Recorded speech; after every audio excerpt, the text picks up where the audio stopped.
Wake up, everyone! It's time for the Kids Corner, and I have a feeling that Mr. Jacob's radio is going to be switched on, and we'll all get to join our friends on the Kids Corner. There's sure to be programs, songs, and tons of fun. So get ready! There's no telling what kinds of adventure and lessons are in store on this week's Kids Corner. Well, here we go! I'm not reading any life signs. Air's breathable, though. Confirmed. Away team to Mothership. We have made landfall. No hostiles detected. Beginning our sweep. That's a solid copy, away team. Let us know if you need any help. Jacob's out. Copy. Have you seen anything like this, Rachel? Only in the holotapes. What do you think it is? A ring of pillars surrounding an open circle of stone. Would you say 100 meters? At least. I'm not picking up any chemical readings. It doesn't seem to be a landing platform. That's what they said about Baalbek. One thing's for sure, this is definitely not a natural formation. Touché. Let's take a closer look. Engaging anti-static systems. Static removed. You are now clear to proceed. Looks like obsidian? That's consistent with my readings. Take a look at these carvings. Writing, perhaps? Why ask me? I didn't write them. You are the linguistic officer, Flora. True, but I've never seen anything like this. Maybe the ship's computer can make sense of it? Good idea. Let me take some pictures for the analysis. Away team to Mothership. Come in. Jacob's here. Did you find something? That's affirmative. We have discovered what could be ancient writing at the site. Flora can't translate it, so we figured we'd beam it up for the computer to analyze. Sounds good. Ready to upload on your mark. Uploading now. Computer, decipher these markings if you please. Understood. Analyzing. Error. Unknown. Origin of input. Possible corruption detected. Abort. Retry. Fail. That can't be good. What? What happened? The screen. It just turned blue for some reason. Let me try this again. Retry. Error. Possible corruption detected. This could be a problem. I'm going to have to reboot the system. Are you two going to be okay while we do that? That's fine. We'll listen to the radio while we wait.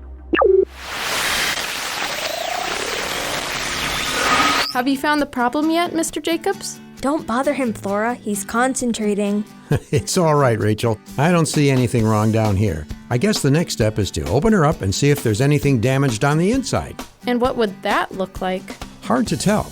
It's been a long time since I've done any serious computer repair, and technology has come a long way since I built this old thing. Hey, Lionel, you wanted me to come over? Thanks for coming, Brian. Yeah, it's Old Faithful here. It must have installed an update over the new year, and it's not agreeing with my hardware or something like that. Oh, yeah, I'll take a look. Have you tried turning it off and then back on again? A couple times. Nothing. Okay, well, that's the obvious question out of the way. Let's see what we've got here. Will you need my help? Nah, I'm all set for now, but I'll let you know if something comes up. All right. So, what brings you girls over? Rachel's been having a bit of a problem with her New Year's resolution. A resolution, huh? Yeah, you know, when people make changes because it's a new year. I see. And what was your resolution this year? I wanted to read the whole Bible.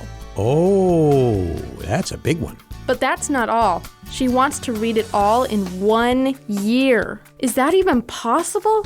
I think so. My pastor was talking about people who have done it before. Yeah, but those are grown-ups. Of course they can do it. I wouldn't say that it's only possible for grown-ups, Flora. Lots of kids have read the Bible through in a year. That's what I thought too. But after a whole week, I'm running into some problems.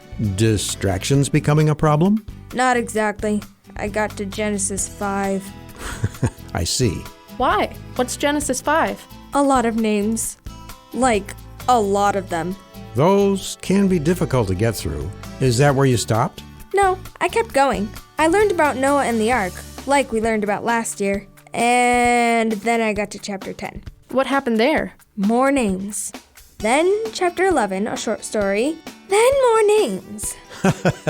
That sounds about right. I don't know what you think is so funny. I'm trying to learn from God by reading his book, and all I'm getting is stories mixed with someone's family tree.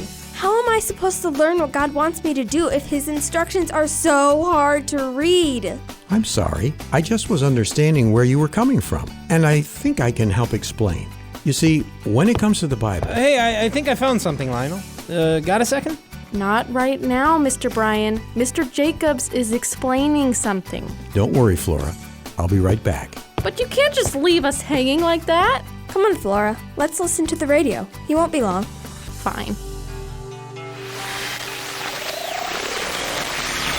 So yeah, there's going to be a little bit of lag for a bit on your internet connection until we get this new part, but the system should be good to go otherwise. Great. Thank you so much, Brian. Oh, no problem. So, I'm sure I pulled you away from a pretty intense discussion. Yeah, Mr. Jacobs was going to explain why the Bible is so hard to understand sometimes. Oh, that's a big topic. I've been there. You? But you're a grown-up. How can you have the same questions as us kids? Oh, it happens, Rachel. We don't have everything figured out. In fact, between you and me, we don't have most of it figured out. Yeah. So, how about that explanation, Mr. Jacobs? Right. Where to begin? I think the best place to start is to say that every part of the Bible is there for a reason. Even the verses that may seem confusing or pointless have been recorded and kept for thousands of years because God wanted mankind to know what he has to say. And all of it is still useful, like it says in 2 Timothy 3:16. Okay, but we need examples. Like, why are all these names important? To answer that, we need to pay attention to whom Genesis was written to. Us? Now it is, but before God used it to talk to us, he used it to talk to his people, the Hebrews. The book gives his people a look at where they came from in history, tracing all the way back, generations after generations. To every Hebrew person, these records made it clear that they were part of God's plan and that they belonged. Okay, but why is that important for us today? Yeah, how is this still useful like Mr. Brian was talking about? Because these lists of names don't just stop in Genesis. They can be found all through the Bible, and one list in Matthew 1 leads up to one very important person. Wait, I know this. The beginning of Matthew talks about Christmas. Jesus? Very good, Flora. Yes! This list proves that Jesus was a real person with a real family, and when we believe in him, we become part of that list with him, like it says in Romans 8:29 and Hebrews 2:11. That's really kinda cool. Yeah, it is. There are other parts of the Bible that are confusing that I'm sure that we will talk about someday. But the main thing to remember is everything God says in his word is true. He didn't change anything to make people look better than they really were. The Bible tells it like it was and like it is. Sure, but it's still hard for us kids to understand. Is there any way to making it any easier? There is. And I might have a script about it. I'll be right back.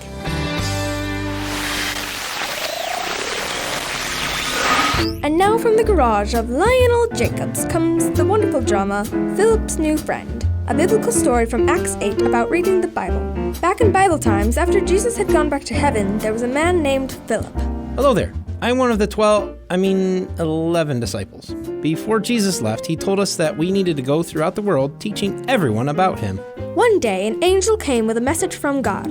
Greetings, Philip. Oh, hey, how's it going? Not too bad. God's doing some crazy stuff here on Earth. Yeah, did you have a message for me? Oh, right. Go south from here to the road. Road? Well, there's lots of those. Can you be a little... The one that goes from Jerusalem to Gaza. Oh, that one. What do you need me to do there? Hello? And so Philip headed out. As he walked, a chariot rolled by. In it, he saw a man reading a scroll and looking really confused. He grew up before him like a tender shoot, like a root out of dry ground. What? Follow that chariot and don't let it get away. But... okay. Like a lamb, he was led to the slaughter, and as a lamb before its shearer is silent. Hey, good morning. I couldn't help hearing you reading the Bible and noticing that you look confused. Do you understand what you're reading? How can I understand if I don't have anyone to explain it to me? Well, I can teach you if you want. Sure, that would be great. Could you, Oh, right. Whoa there. Climb on up and ride with me. Oh, thanks. So you're looking at Isaiah 53, right? Yeah, I don't get what this prophet is talking about. Is it him? Is it someone else? Oh, it's someone else. Someone more powerful than any prophet. I know him personally. Really? Well, tell me all about him. And so, Philip told this man all about Jesus, how he came to earth, taught us how to live, died, and rose again. That's amazing. I want to follow Jesus too. There's water over there. Why don't I get baptized? Sure, let's do it. The lesson is that the Bible isn't always easy for people to understand, and that's why God sends us teachers who can help us out. Pastors, parents, and even friends can help show what God is teaching us. So when you don't know what it all means, take time to ask. That way, when someone else asks you to explain what the Bible means, you can help them too. Well, it looks like your computer is running well for now, Lionel. Let me know if you need help with it later. My schedule's pretty open all day. I'll do that. Thanks, Brian. Mr. Jacobs, I have a question. Okay, Flora. Does it have something to do with understanding the Bible? Yeah, the end of the drama script about Philip said that the way God helps us understand the Bible is other people teaching us. But what about people who don't have those other people? How do they learn? Oh, come on. Everybody can have somebody to teach them. Look at the story. God sent Philip to meet that guy in the chariot. Case closed. As nice as that would be, Rachel, Philip's story was an example for us to go teach others. Not necessarily a guarantee that everyone will be sent their own personal missionary. Oh, Brian's right. So to answer your question, Flora, there are a few ways that people can learn what the Bible means when there is no one there to teach them. like what? Well, for starters, there are study Bibles. These Bibles have notes that Bible experts and pastors have written to help explain each passage in detail. That sounds really cool. Yeah, I find it a little distracting, but I know for some people it really helps them a lot. Other things God uses are podcasts, videos, and radio programs that help explain the Bible to those who don't have teachers with them. Radio programs? Like the ones we listen to in your garage? I guess that makes sense. They do explain the Bible in a way that makes sense to us kids. And not just kids, sometimes us grown-ups learn from them as well. I'm glad to hear it. One last thing I just thought of is the Bible actually helps explain itself. Whoa, Bible section? Huh? Forget it. Movie reference. There are many places where God, prophets, or teachers say something in the Bible, and then later we have them or another teacher explaining what that earlier part meant. Okay.